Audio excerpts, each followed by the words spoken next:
Boa noite a você, glória a Deus. Amém. Pode se assentar rapidamente. Antes de começarmos a palavra, ainda nós vamos ter mais um louvor. Vou chamar, para eu não errar como da última vez, eu convidei uma banda para vir louvar comigo. Aleluia! E 1 minuto para contar o que eu a convidei. No primeiro domingo desse mês de julho, estávamos todos reunidos aqui numa grande ceia. E quem estava aqui? Glória a Deus. E a pastora ela falou uma palavra para mim, naquele momento da ceia, e ela disse que o Senhor estaria. Alguém se lembra? A gente, quando não recebe, nunca lembra, né? Mas quem recebe sempre lembra. Disse que o Senhor estava me colocando num lugar de honra. Lembrou, missionária Elaine? Amém. Que o Senhor ia me colocar num lugar de honra novamente. E o lugar de honra, meu amado, muitas das vezes a gente pensa que é o carro numa empresa, que é o nome na porta, né, de uma grande, lá a chave do carro na grande concessionária. Mas o Senhor tem colocado o nosso nome de honra no coração das pessoas. Amém. Porque Ele nos chamou para amar o próximo, para perdoar e ser perdoado. E eu recebi aquela palavra e louvo a Deus, porque nessa noite eu posso dizer que o lugar de honra que eu tenho novamente, talvez você não entenda isso hoje, mas é no coração dessa amada irmã que eu amo muito, que está aqui novamente para louvar e agradecer o nome do Senhor comigo. E se a gente errar, irmão, é porque a gente não canta igual a irmã Dan, nem como Dan, mas a gente quer glorificar o Senhor e dizer que do outro lado você pode cantar o hino da vitória.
ela também tem um lugar muito especial no meu coração.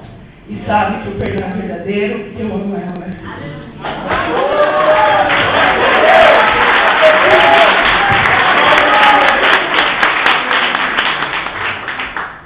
Aleluia.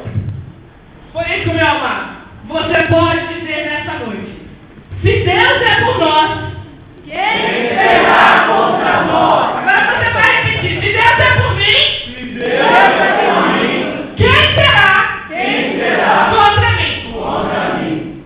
Abra sua Bíblia no livro de Romanos, capítulo 8, versículo 31 a 39, que é o texto que nos fala sobre essa palavra que vem do Senhor às nossas vidas nesta noite. Livro de Romanos, capítulo 8.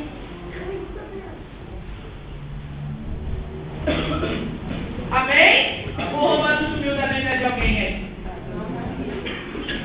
Romanos está lá no Novo Testamento, depois de Atos dos Apóstolos. Amém? 31, todos encontraram? Amém. Que diremos, pois, à vista dessas coisas? Se Deus é por nós, quem será contra nós? Aquele que não poupou o seu próprio filho, antes por todos nós o entregou, porventura não nos dará graciosamente com ele todas as coisas? Quem tentará acusação contra os eleitos de Deus? É Deus quem os justifica. Quem os condenará? É Cristo Jesus quem morreu, ou antes, quem ressuscitou, o qual está à direita de Deus e também intercede por nós. Quem nos separará do amor de Cristo? Será tribulação, ou angústia, ou perseguição, ou fome, ou nudez, ou perigo, ou espada? Como está escrito: por amor de ti, somos entregues à morte o dia todo, fomos considerados como ovelhas para o matador. Em todas essas coisas, porém, somos mais que vencedores, por meio daquele que nos amou. Porque eu estou bem certo de que nem a morte, nem a vida, nem os anjos, nem os principados, nem as coisas do presente, nem do porvir, nem os poderes, nem a altura, nem a profundidade, nem qualquer outra criatura poderá separar-nos do amor de Deus, que está em Cristo Jesus. Feche seus olhos mais uma vez. Pai querido e amado, quero, Senhor Deus, colocar nessa hora essa leitura em cada coração, Senhor Deus, e que o Senhor possa crescer cada vez mais em nós. Que a pastora Fernanda possa diminuir, para que, ó Deus, no mais alto, no melhor lugar, no lugar de mais honra, o seu nome possa existir, para que toda língua conheça que nada pode nos separar do teu amor, em nome de Jesus. Amém. Amém. Bem, meu amado, este bloco de versículos do capítulo de Romanos, nós poderíamos concluir. Como assim, pastora? Você já dizia que está concluindo. Esses versículos que nós lemos agora, você pode chegar à seguinte conclusão: que é para nós as palavras mais triunfantes daquele que conhece e segue a Cristo. O que isso tem a ver com a nossa vida? Porque dizer hoje que se Deus é com você, nada pode te resistir. Porque talvez você chegou aqui nessa noite pensando que a sua vida não valia a pena, pensando que você já tinha vivido o suficiente e poderia hoje somente conhecer a Ana Lourdes morrer. Ou talvez, se durante toda a sua vida você encontrou palavras de acusação, achando que toda aquela acusação na sua vida eram palavras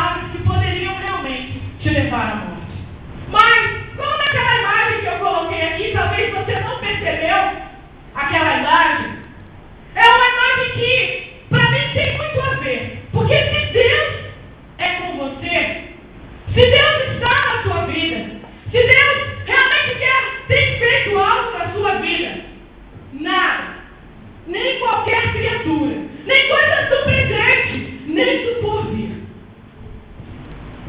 Pode ser e te separar do amor de Deus. Amém. Bem, por que chegamos à conclusão, então, que essas palavras dos versículos 31 a 39 é algo triunfante na nossa vida? Primeiro, porque vamos conhecer um pouco o livro de Romanos. Romanos, nós podemos dizer que é o mais sistemático de todos os livros do apóstolo Paulo. Paulo não tinha a intenção de talvez escrever uma teologia ou de fazer um tratado, mas Paulo escreveu uma carta a uma igreja que ele nunca tinha ido, que era a igreja de Roma. Ele é considerado também o mais neutro de todos, porque Paulo sempre tinha aquele contato com essa igreja. Como ele não conhecia a igreja de Roma, ele não pode dizer que ele esteve com fulano, com a filha, com o ciclano, mas ele teve que ser imparcial, teve que continuar ali dentro do equilíbrio para escrever essa carta. Bem, a sua autoria é mais ou menos quando ele disse que, se despedindo na terceira viagem missionária, falou assim: agora vou subir para Jerusalém. E todo mundo falando, mas não vale, porque se você for lá, você vai ser o quê? Preso. Já tem ordens de prisão contra a sua vida. E nesse período, justamente quando ele estava pensando em ir para Jerusalém, foi quando ele escreveu esta carta. Para quê? Qual é o propósito do livro de Romanos? Entre alguns, resolver os problemas entre os judeus e os gentios. Quem são os judeus? Esse todo mundo já conhece. Judeus tem até hoje e a gente sabe quem é esse povo. Quem é gentio? Eu e você. Não tínhamos acesso a Deus. Não tínhamos acesso à palavra, mas fomos adotados, fomos reconciliados com Deus. Sabe por quê? Por meio de Jesus Cristo e o seu sangue. Veja, depois de todo essa explanada, o capítulo 8 é o clima. É aquele momento que você está assistindo um filme e a luz acaba. Não! É aquele momento que você pensa assim: é agora.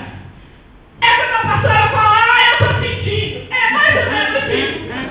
Ou quando você pensa assim, vai acontecer.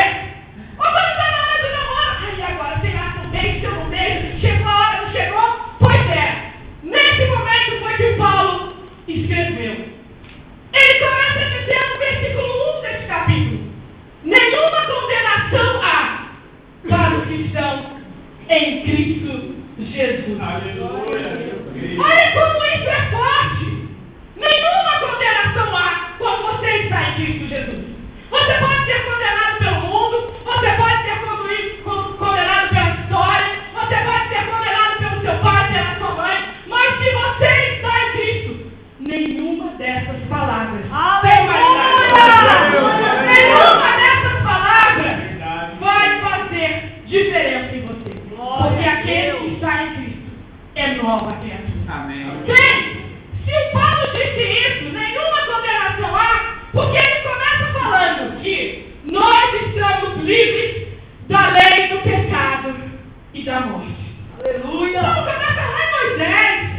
Moisés, com a lei, ele disse que a lei em si era para ser boa, era para ser seguida, mas ela nos aprisionou quando nós não conseguimos segui-la. Ou poderíamos viver 365 dias do nosso ano tentando viver a lei, mas em si ela nos encerrou no pecado. E ele começa a discursar neste capítulo como dois, porque a lei do Espírito da vida em Cristo Jesus te livrou da lei do pecado e da morte. Porque o que era impossível para você e para mim fazer, o que era impossível para nós conquistarmos, através de Jesus Cristo, nós podemos conquistar. E nós não estamos falando, meu amado, de coisas materiais. Porque o ser humano hoje tem a ideia de que nós só vamos conquistar coisas materiais. Nós somos imediatistas. Quando nós perdemos o emprego, a gente quer lá que você vai de outra porta, fofocão, quer lá ter uma oração saia. E Deus está falando, meu amado, peraí. Eu sei na sua vida. E eu vou te colocar no lugar de honra no momento que eu acho que tem que ser. Não é você que vai fazer acontecer. Não é você que vai mudar a história. Quem muda a história é Deus. Deus está falando, glória a Deus, pastor. Quem muda a história da nossa vida é Deus. Você pode tentar colocar ponto final. Eu vou pôr um ponto final aqui. E Deus fala assim: este ponto não é o momento. Eu vou dar uma vírgula embaixo para dizer para você que não chegou ao fim. Glória a Deus! Aí a lei, como não podia nos libertar, como a lei não podia fazer mais nada por nós, Deus fez a coisa mais preciosa que ele podia fazer, pastora Rosana. Disse que ele entregou. Que ele pegou o mais precioso que ele tinha. Você já pensou a coisa mais preciosa que você tem? Eu vou falar para você uma coisa. Eu gosto muito de Coca-Cola. Eu chegava a tomar 2 litros de Coca-Cola por dia. Estou vendo na forma. De manhã, à tarde, à noite, de madrugada, tinha Coca-Cola para tomar. Eu falei assim: olha Deus, eu vou fazer o seguinte contigo. Meu tratado é esse. Eu vou fazer jejum de Coca-Cola. Eu não sei quando eu vou voltar a tomar essa Coca-Cola de novo.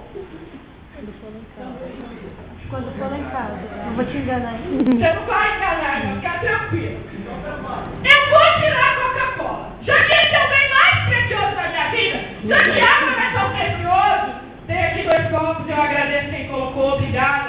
Depois a gente toma. Se fosse a Coca, eu já teria tomado, não, que agora estou de jejum. Mas é assim, Deus foi lá e pegou o que ele tinha de mais belo, o que ele tinha de mais precioso, e enviou para morrer por mim e por você. Assim, todo o pecado que tinha foi condenado e o julgamento executado em Cristo. Por que executado? Porque o próprio Jesus se fez execução de tudo aquilo que existia contra nós. Aí a partir do versículo 5, diz que ele começa a discorrer sobre as suas mentes. Aquela que volta para a carne, aquela que você talvez tenha chegado aqui pensando: hoje eu vou na cidade do refúgio caçar. Meu amado, aquele que vive segundo a carne é aquele que pensa que aqui é um lugar de caçar, que aqui é um lugar que olhar o que está acontecendo. Mas aquele que vive segundo o Espírito é aquele que vem aqui para adorar.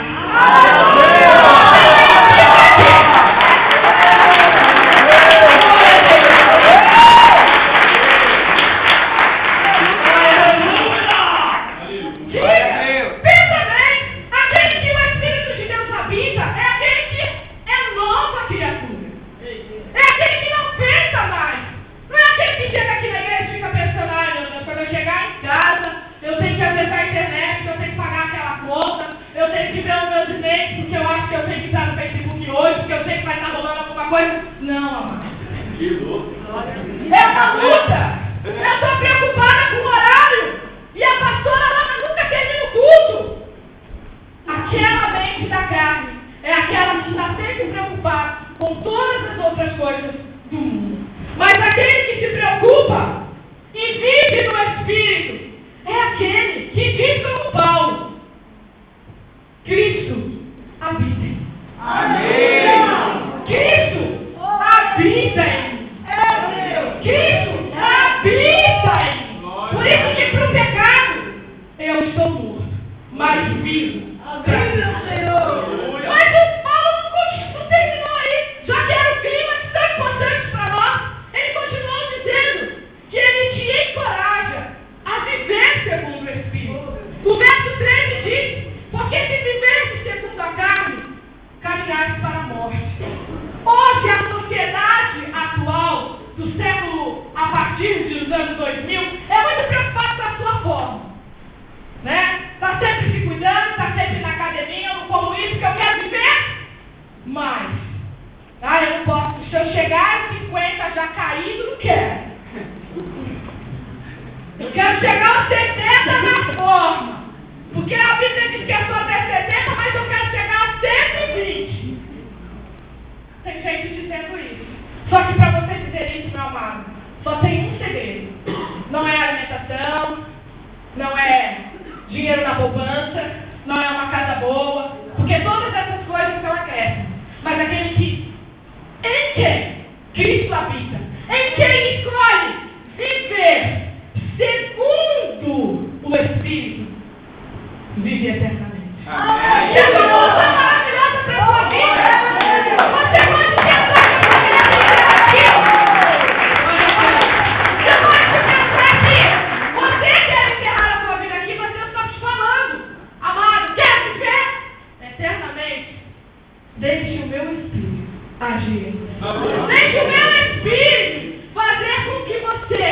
possa caminhar cada vez mais. Aleluia. Sabe por quê?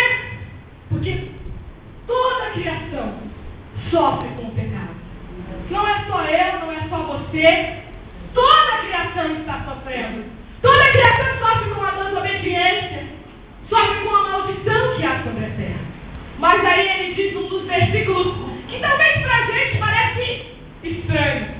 A ardente expectativa da criação aguarda a revelação dos filhos de Deus. Falou grego agora. Sabe o que isso significa lá no grego original? É assim.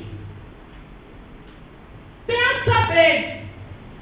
Que diz que parece que a criação está com a sua cabeça, o seu pescoço estendido como o da girafa, lá bem esperançosa assim, para ver a glória de Deus. E a pastora disse algumas quartas-feiras atrás que você não pode andar nem na frente, nem atrás da glória. Você tem que viver? Ah, tá fraco, parece que vocês não aprenderam. Tem que viver? Embaixo! Mais alto! Embaixo! Embaixo da glória! Não é para viver na frente nem atrás. E disse que essa expectativa é tão grande que é maior que o pescoço da girafa, aguardando a glória de Deus sobre a terra. Mas o Paulo não encerrou aí, meu amado. O segundo, ele diz assim, que Deus conhece tanto a nós, que nós não sabemos pedir. A gente faz uma lista. Quando a gente vai orar, faz até aquele caderninho. Senhor, são todos esses meu pedido. Olha, a namorada ou namorado tem que ter é uma lista mesmo. Aí depois fala assim, o emprego, ai Deus, esse está o mais preocupante. Porque eu estou esperando ser. Quero que aconteça alguma coisa. Eu preciso ou sair desse emprego, ou então ir para um outro lugar, receber uma promoção. Então, mas eu preciso que seja assim. Eu quero que a minha sala tenha lá o meu nome bem grande na porta, tenha uma mesa de móveis e a cadeira, é aquela que eu vi lá na sala do presidente. Aí faz assim. E aí, Paulo disse assim, olha, aquele que intercede por nós, com gemidos inexprimíveis, porque ele sabe que nós não sabemos orar, nem pedir. Disse que esse Espírito, o Espírito de Deus, esse que nos faz pular, nos faz gritar, nos faz cantar, ele ainda intercede quando nós não sabemos orar. Quando a gente faz a nossa lista de pedidos, achando que Deus é o McDonald's. Eu quero o número 4 com Coca-Cola sem gelo, você zero, por favor. A batata, olha, foi pouco sal, porque eu tenho pressão alta. O lanche, olha, o lanche eu não gosto desse aqui em cima do pão, que é o gergelim. Não gosto do pix, não gosto. Olha, pode trazer só o pão com queijo e um hambúrguer. Tem gente que ainda pede um hambúrguer também. E aí acha que Deus está demorando. Porque delivery, amado, é só no McDonald's, no Bob, tá? No Burger King, no Girafas. Aonde for mais rápido? Com Deus não é delivery. Certa vez o Caio Vaz escreveu no livro dele A Demora de Deus, que a gente faz tantas listas e faz o caminho para Deus chegar lá.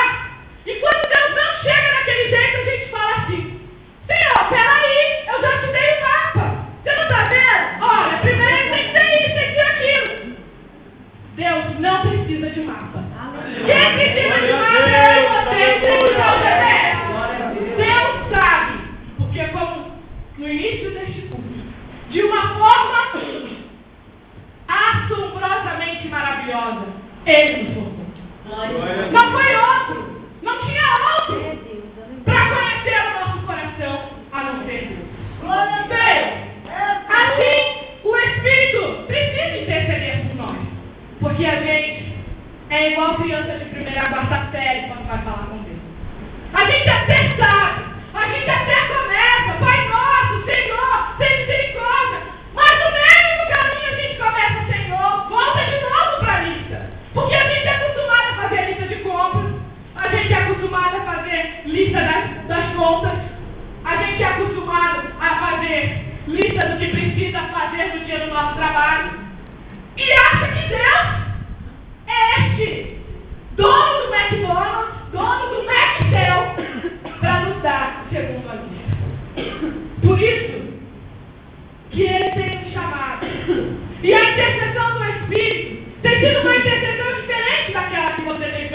guarda. Garanto que ele começa assim. Porque vós sois geração eleita, sacerdócio real, a nação santa, o povo adquirido, para anunciar as virtudes daquele que vos chamou das trevas para a sua maravilhosa luz. O Espírito começa a interceder por você, para você poder viver a plenitude de Deus. Bem, só que não é por acaso. O terceiro ponto diz que essa conclusão triunfante é que Deus vive sobre nós. Olha como que ele fez. Aquele que não poupou o seu próprio filho. Quem é mãe aqui? Eu não sou. Mas mãe é aquela que ama incondicionalmente. É aquela que deixa de ter para dar para o seu filho. Mãe é aquela que anda com o sapato furado para o filho ter um sapato novo. Mãe é aquela que chora à noite quando o filho está com febre e fica lá na beira da cama dele intercedendo. Não estou dizendo que o pai não é, tem pai que é assim também. Mas mãe é aquela que ama. E como eu dizia, eu dou a minha vida por você e pela sua irmã. Pois Deus foi muito mais. Ele pegou o único bem precioso e ele nem o poupou. Jesus disse para ele: Pai, se possível, passa de mim este cálice, mas seja feita a tua vontade. Aleluia! Deus poderia ter poupado Jesus. Deus poderia ter se poupado, já que João disse que foi o próprio Deus encarnado que desceu sobre a terra. Mas ele não se poupou para nossa salvação. Disse que ele entregou. E se ele mesmo se entregou, você acha que tem alguma coisa que Deus não quer te dar? Aleluia! Você acha que tem alguma coisa que Deus não quer fazer sobre a sua vida? Você acha que Deus tem alguma coisa que Ele ainda não pode fazer sobre você? Senhor. Agora, a partir deste momento, em que a gente vê e caminha rapidamente por esses versículos do capítulo 8, a gente tem a consciência agora que existe um chamado sobre as nossas vidas. Aleluia. Porque disse que Deus nos chamou. Muitos são chamados. Muitos. Porque Jesus chamou a todos.